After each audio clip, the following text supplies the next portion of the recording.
Welcome back to the Cyber GPT Pulse podcast. This is again your source for the latest insights into this ever evolving world of cybersecurity and cutting edge technologies. I'm your host, Muhammad Ilyas Ahmed. I'm your co-host Sayyid Amiruddin. Starting with, thank you for your very positive response to our very first episode. And we greatly appreciate your ongoing support and feedback we have received. So that helps better understand the topics and content that resonates with you all. So let's jump right into today's episode, the protecting sensitive data through data engineering domain. So in this modern era, where data is one of the core of all the applications, operations, data engineering assumes to be pivotal role in the acquisition, retention, manipulation of extensive data sets. Yet within the wealth of information we have, we come across a lot of data sets and like data in and around. So and to protect these private data, that necessitates safeguarding against the unauthorized intrusion and breaches from the hackers. So the protection of such type of sensitive data is not solely a legal obligation, I would say, but also a fundamental aspect of building and maintaining the trust and the positive reputation in this in this world of data, in the era of data, in the modern era of data engineering space. So, what can be done and what cannot be done? Like we'll come to it in the coming of this episode.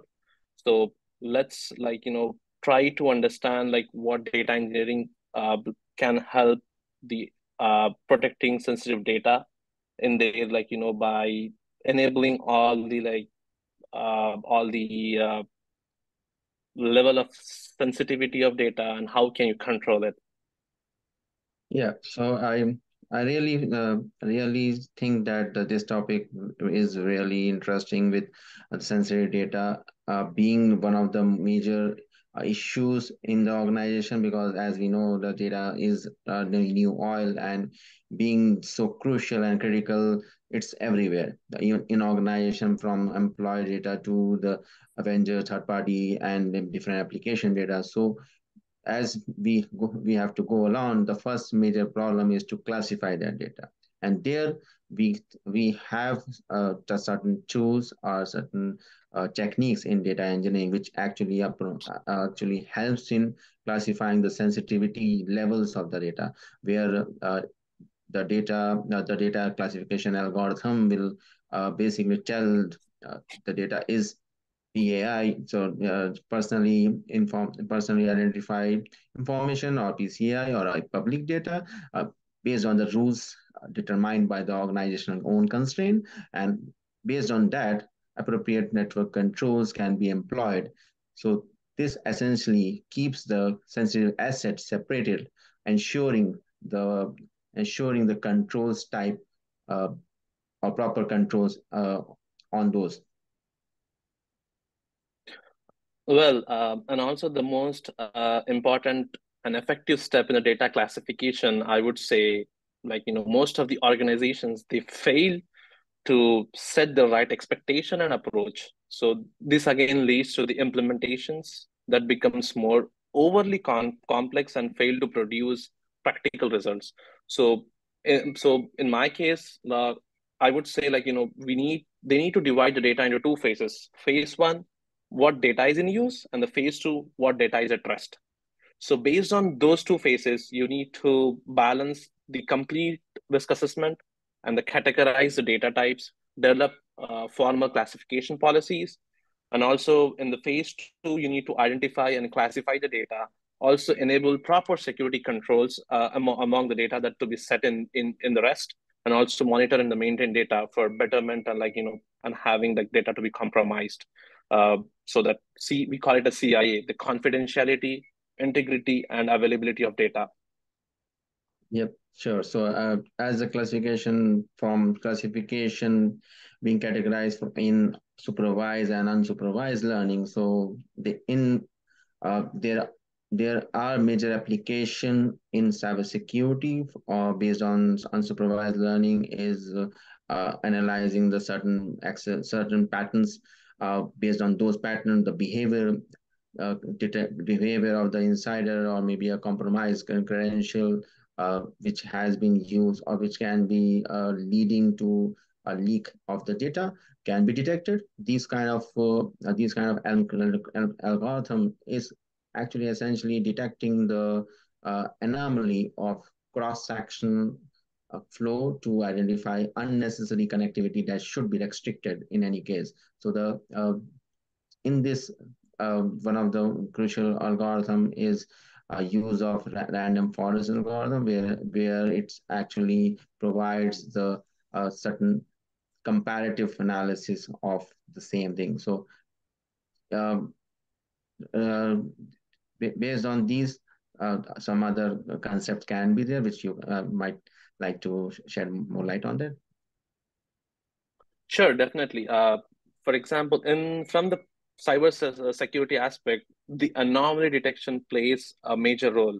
For example, let's say for zero trust security model, so data anomaly detection tool helps evaluate the risk of organization and also determine a risk score each time user request access to any application in the field of data. So you the algorithm needs to be designed in such a way like they can rapidly consider the multiple data points and determine whether to allow or deny access based on the data requested. So when no anomaly is detected in the system, that can automatically provide access to the data whatever the user has requested. So in the same case, it triggers an alert to the system admin, whosoever is set to it, and that way we can handle anomaly detection of data by securing the data from the bad guys. Yes, and when we are talking about detection of these anomalous behavior, the data, uh, the data collection in the right form is one of the most important thing. Like, uh, if an organization is looking into the social network of your social network account, uses of a organizational social account, maybe it is the organizational own account, a user are posting serious thing on that. These kind of activities need to be monitored.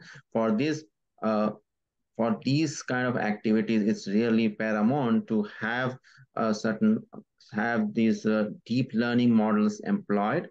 And these deep learning models, one of the deep learning model which most of the people are right now listening on is one LLM. Is the one of the variation of that, which helps in uh, amassing the data from uh, being unstructured, having next to no meaning, for from that to provide us prompt-based knowledge to the user. So using these kind of algorithms enhance the threat intelligence of the organization, and based on that, a better activity clustering of users as well as the application can be done. And it is also useful for identifying the flow of the sensitive data. Yeah, basically for this particular activity clustering, I would say we can also uh, follow a bunch of techniques, but what I personally prefer going with density based algorithm or the cluster based algorithm, where you can determine the approach that needs to be deviate beyond the normal and subsequent population of data. So where you can isolate it and you can detect similarities and isolate the same outliers. And in the cluster based, and again, the data points is set to some cluster based on the detected similarities, and then you can outline the determined, the algorithm, and again, you can set how far they extend the cluster group. In the similar way, we can handle the activity clustering as well. And the other thing I would say, the network segmentation part, where you can say, like, for example, most of the companies, they suffer from an external as well as the internal cybersecurity threats on an ongoing basis. To mitigate some of the potential damage, many organizations are moving towards, as mentioned earlier, zero trust policies architecture. This policy is based on the concept of trusting no one and verifying everything which is passing through the network of the organization. So this segmentation is one of the first and the foremost important thing to implement in any organization, whether it might be a small scale, medium scale, or large scale. So we have to process this type of uh, the trust model so that that can help you to be able to access the information whenever you want, and making it secure from getting into the negative hands. Yes, and so as we were discussing earlier, that activity clustering can be based on density and other variable normal functions. But when we talk about network segmentation, it's really a no-brainer that network segmentation based on certain activity is not likely, because the user, or maybe user as well as the application activity, is always changing.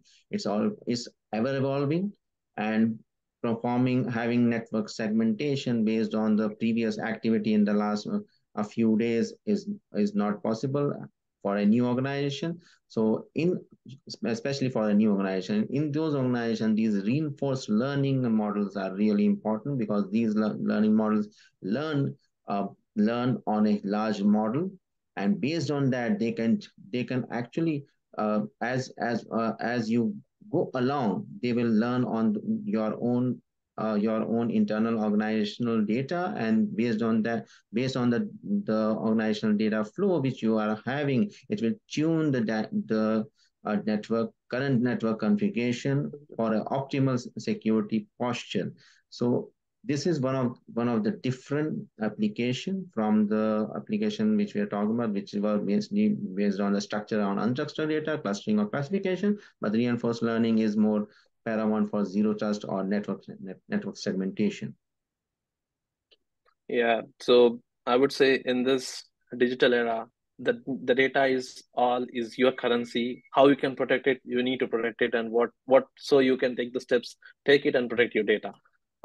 So even we can also have some best practices, how we can protect the data. You can classify the data where you can have different data types classification and sensitive levels, which can define the security controls which are required in an organization, and how you can encrypt that data, as mentioned, like at rest or in use. From the cybersecurity standpoint, use TLS, like transport layer security, for data transfers, and encrypt and store the data with keys and which manages securely. Symmetric encryption or asymmetric encryption based upon the usage. Yep, TLS 1.3, 1.2, the Yeah. best available algorithm. And with the post quantum cryptography, we have to also keep in mind having the latest PQC recommended by NSA. Having the roadmap, organization are going for having the roadmap for those algorithms in their own system. So with the with having these learning algorithms help to understand at which point data is being from the data itself, as malicious activity can be classified, whether attack is more likely to have a post quantum nature or a quantum nature. So this kind of application can be also seen in future. Yeah, and also masking data is one of the most important best practices, I would say, because we don't know who is tampering your network or who is like watching behind your network when you're sharing the data in and out of, whether it might be a vendor, whether it might be a stakeholder. We need to make sure we need to mask the sensitive data like credit cards, SSN, and date of births, name, full name, last name, and everything, because these sensitive data leakage provides access to your information where to the hacker, and then like they compromise to your system. So and also having leveraging the access controls, you need to enforce the least privilege and role based access models for the infrastructure and the data.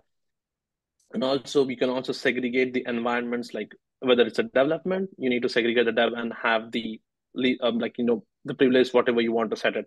And production stage, based upon separate network areas, you can put whatever you want to put. You can put a DMZ, demilitarized zone, and then there should be no crossovers against it, and you can take care of your environments according to the requirement. Yep, and the usual stuff like having this your output sanitized and monitoring the logging and monitoring of your data endpoints and exit and entries. Those are also useful, and then having a full DRP, the recovery plan enforced. These are useful. Some end, but not the least useful things which need to be always done as an organization. So I think from with this we are close of our current episode, and at the end, I would like to say that as the challenges of cybersecurity is growing with the scale and complexity, machine learning has clearly been demonstrated by different organizations how these can safeguard their sensitive data asset, and with proper governance, of course, is required for compliance and having the full benefit of these. So basically avoiding the negative impact of these automated machine learning algorithms. So we have to have a proper governance, and organization also need to have taken a measured approach for identifying the limited initial use cases. Basically baseline analysis need to be done, and clear matrix of win gradually expand these scope of models into effective use and safe use, which is more important with the current fear of taking over by these algorithms. So need to adopt with that, and yeah. So that's my yeah. That's actually is need to be done for being more being bold on innovation, but also pragmatic. Well, uh, again, data protection isn't an option; it's an imperative. We need to protect from breach, which can cost you more than just a money. It can cost you your business as well. So until next time, stay safe, stay secure, and protect your digital world. Yeah, and buckle up as we embark on this journey through the cyber realm and uncover more opportunities and scope and overall different areas where cybersecurity is being touched on or maybe influenced on. And yeah, in the end, don't forget to subscribe because Cyber GPT Pulse podcast channel will continue electrifying your cybersecurity knowledge.